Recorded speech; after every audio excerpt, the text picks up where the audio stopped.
When I use analogies in teaching, like the difference between making a poster and actually using cut, copy, and paste on a computer, those analogies are intended to bring together two worlds, one that you're familiar with and one that you're trying to learn, so that it becomes more comfortable and easier to understand.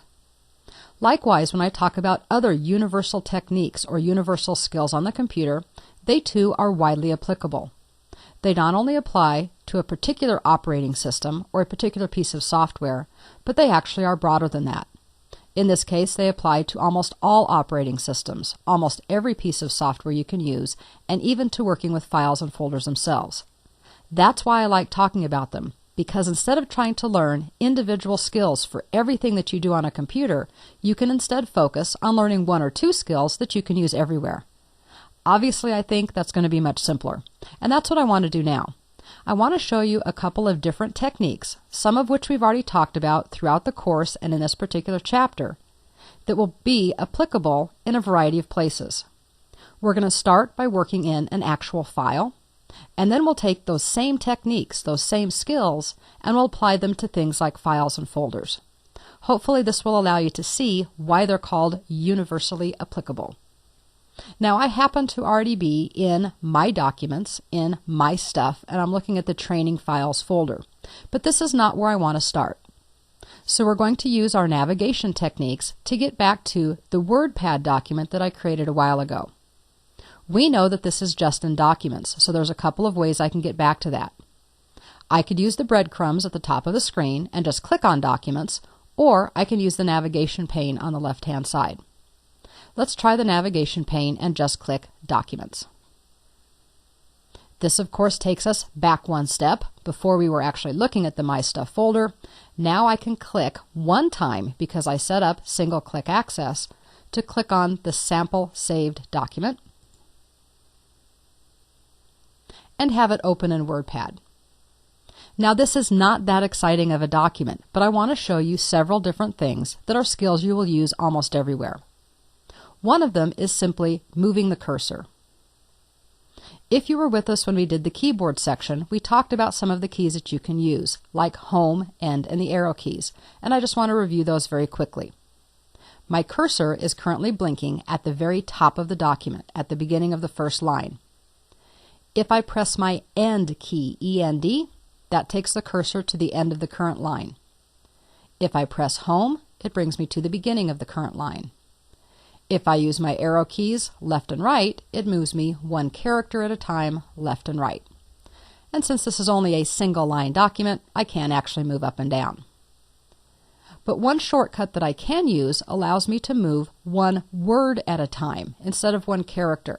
Now, if I just press my right arrow key like I'm doing now, it can take a long time to get over in that sentence. Well, I'm going to press Home and show you a shortcut. This works in almost all current word processors. If you hold the Control key on your keyboard, and while you're holding Control, you press the left or right arrow, in this case I'm going to press the right arrow, it moves me a word at a time instead of a character at a time. Now, that may seem like a little thing, but when you have pages and pages of text, being able to move a word at a time can be much faster and less frustrating than using the plain old arrow key. So holding the Control key while using your left and right arrows allows you to move a word at a time. I'm going to hold my Control key and press my left arrow, which moves me to the beginning of the second sentence, and I'm going to press Enter. Pressing Enter forces everything that follows the cursor onto a new line.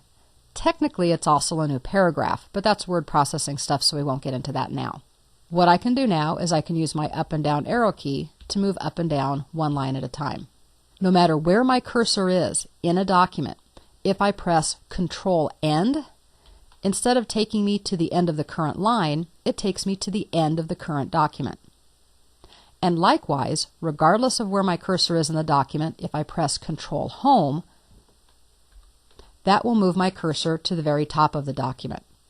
So again, imagine we're working with a multi-page document instead of just 2 lines. If I want to go to the beginning or end of the document, this is going to be much shorter than using the scroll bars, the scroll wheel, the down arrows, page down, or anything else. Control Home and Control End are just little shortcuts. Now, those are just a few different ways to move through the document. There are many more that we cover in a word processing course, but for now that'll get us through. What I would like to do second, though, is show you how to actually select. Now, selection is an interesting process because there are many ways to do selection. And I'm not going to go over all of them here, but I want to go over just a few of them. I'm going to move my mouse up to the first line, and probably the most common way for people to select things is to click and drag. If I want to select this entire first line, I press and hold my left mouse button and I drag across it. You may notice as I drag left and right while I'm still holding my mouse button that by default the computer wants to usually always highlight an entire word. You actually have to be a little more careful if you only want to do part of a word. This again can be helpful, but it's not the only technique. With my mouse, I can also double click to select a word. Or if you're feeling really brave, you can triple click to select an entire paragraph. Now I know you may have enough trouble with double clicking, so don't worry about triple click if you're not quite ready for it yet. But do know that triple click in most word processors selects an entire paragraph. Another option that I have is something called control click. If I hold my control key on my keyboard and click, you'll see something a little bit different. In an earlier lesson, I set my mouse to show me my cursor location when I press control. So the little target that you see when I pressed control was due to a mouse setting. That's different than the selection technique I wanted to show you. Actually, I can't show you control click as a selection technique because we're in WordPad, and WordPad does not recognize the control click option. Because it doesn't recognize it, it does nothing. It's not a big deal. It just kind of says, well, she did something I don't understand, so I'm going to just ignore it. Other programs like Microsoft Word know that control click means to select a sentence. So in that program, the entire sentence would have been selected with the shortcut. You can also use your keyboard to select text. We know that we can use our arrow keys, left and right, to move the cursor. We also can move up and down. We can use home and end and all of those things that I've already told you about. Did you know that if you add just one more key while you use any one of those keyboard commands, that it will select instead of moving your cursor? Let's try that. If I press home and move the cursor to the beginning of the line, I know that if I press end, that will move it to the end of the line. But if I press home and hold my shift key while I press end, it selects from wherever my cursor is to the end of the line. Likewise, if I'm at the beginning of my sentence and I hold both shift and control and press the right arrow, it will select a word at a time instead of just moving a word at a time. Any of the techniques you use to move the cursor on your screen, if you hold the shift key in addition to using those keyboard shortcuts, it will select instead of just moving. That can be much faster when you're trying to type and make quick selections because you don't have to move your hand back and forth to the mouse. They're not required, but just another option. I'm going to go ahead and press home. One of my other favorite key combinations is Control A. Control A in any operating system and in any application is a shortcut for select all. So if I press and hold Control, press and hold A and let it go, you can see that it selected the entire document. Again, for 2 lines, not a big deal, but if I wanted to select 20 pages all at once or 20 files, that could be much faster. So far, so good? All right, let me do one more and then we'll move on.